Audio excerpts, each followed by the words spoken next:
Welcome to Democracy Now!, democracynow.org, The War and Peace Report. I'm Amy Goodman.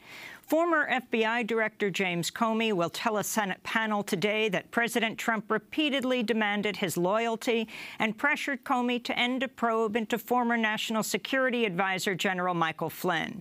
Comey, who was fired by President Trump last month amidst a growing FBI investigation into Russia's role in the 2016 U.S. election, released his planned opening remarks to lawmakers Wednesday ahead of today's highly anticipated appearance before the Senate Intelligence Committee. In his statement, Comey reveals he was summoned to the White House for a one-on-one dinner with the president January 27th, where Trump asked whether Comey wished to keep his job before declaring, quote, "I need loyalty. I expect loyalty." Comey states Trump later asked him to lift the cloud of the FBI's investigation into ties between Russia and top Trump officials. Comey also states during a Valentine's Day meeting in the Oval Office, Trump asked other top officials to leave the room before asking Comey to drop the investigation into Michael Flynn, saying, quote, "I hope you can see your way clear to letting this go, to letting Flynn go. He's a good guy," President Trump said. Comey's prepared remarks directly contradict President Trump's denial at a May 18th news conference that he pressured Comey to back down on the FBI's investigation. Did you at any time urge former FBI Director James Comey in any way, shape, or form to close or to back down the investigation into Michael Flynn? And also, as you look back... No. Next question. Comey's appearance on Capitol Hill comes a day after senior national security officials repeatedly ducked questions by Senate Intelligence Committee members over whether President Trump asked them to try to influence former FBI Director Comey's investigation. National Security Advisor Dan Coats repeatedly declined to comment when asked about a Washington Post report that Trump asked him to pressure Comey to ease up on his probe into Michael Flynn. And Maine Independent Senator Angus King pressed unsuccessfully for NSA Director Mike Rogers to answer questions about the report. I don't understand why you're not answering our questions. You can't. When you were confirmed before the Armed Services Committee, you took an oath. Do you solemnly swear to give the committee the truth, the full truth, and nothing but the truth? So help you God. I do. Yes to that. And I've also answered that those conversations were classified, and it is not appropriate in an open forum to discuss those classified conversations. Meanwhile, a pair of House Democrats have drafted articles of impeachment against President Trump. Congressmembers Brad Sherman of California and Al Green of Texas say Trump is guilty of obstruction of justice for firing the FBI director during an investigation into alleged ties between Russia and top administration officials. This is Democratic Congressmember Al Green of Texas. The question really is not whether the president has obstructed justice. The question really is whether the president can obstruct justice with impunity. The question is whether the House of Representatives will allow an obstruction of justice with impunity.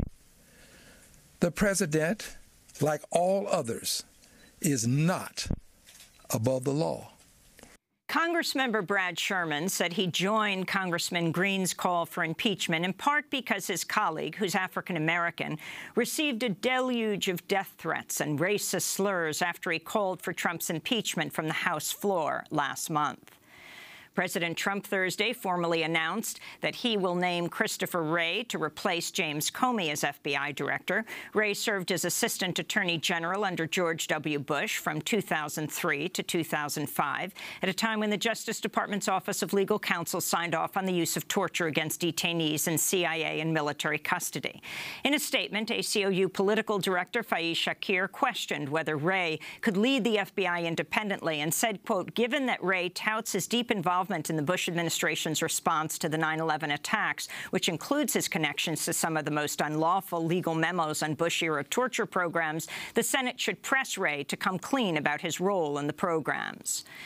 On Capitol Hill, the White House is pressuring senators for a vote on a bill to repeal and replace the Affordable Care Act ahead of a congressional recess in July. Speaking from Ohio Wednesday, President Trump praised the House health care bill passed in May, which would bring billions of dollars in tax breaks to wealthy Americans, while adding an estimated $23 million to people in the ranks of the uninsured. The House of Representatives has done its job. It sent a plan to the Senate, and the Senate is working it over. We spent a lot of time yesterday with Mitch McConnell and a lot of the great senators. They happen to be Republicans because we're having no help. It's only obstruction from the Democrats. Senate Majority Leader Mitch McConnell said he's confident he'll deliver a vote on health care before the July 4th recess. North Korea has conducted another weapons test, firing several missiles off its east coast. South Korea's military called the missiles a new land-to-ship weapon. The test firings came less than a week after the UN Security Council voted to ratchet up sanctions against North Korea over its nuclear weapons program.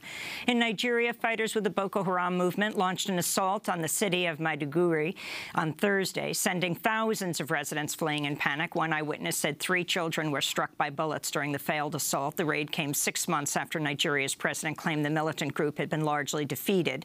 The continuing violence has hampered relief efforts in northeastern Nigeria, where the UN warns nearly 1.5 million people are on the brink of famine.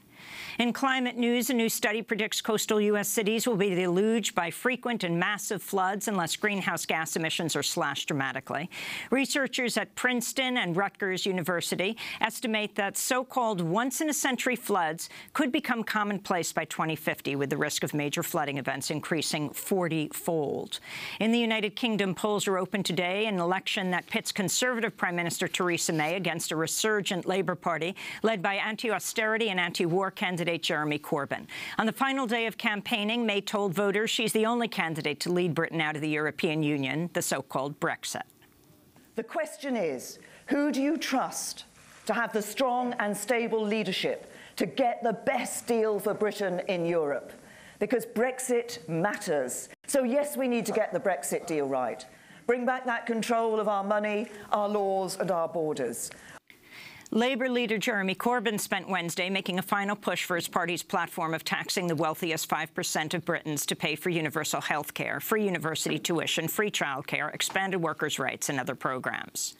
Hope that austerity can be ended, that we can stand up to the elites and to the cynics. Hope that we can give our health service, our schools, our police, our social care the money they need and deserve, and need it now. Prime Minister Theresa May and her Tory party are widely expected to win, but the race has tightened dramatically since May called for snap elections in April.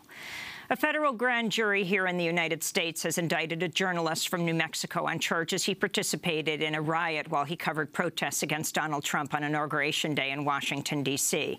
Aaron Cantu, a staff writer at the Santa Fe Reporter, faces 8 felonies, including inciting a riot, participating in a riot, and criminal conspiracy. Cantu previously said he'll plead not guilty. He's one of 2 journalists who continue to face charges over the January 20th protests, where more than 200 people were arrested. The legal support group Defend J20 Resistance says some protesters face up to 75 years in prison.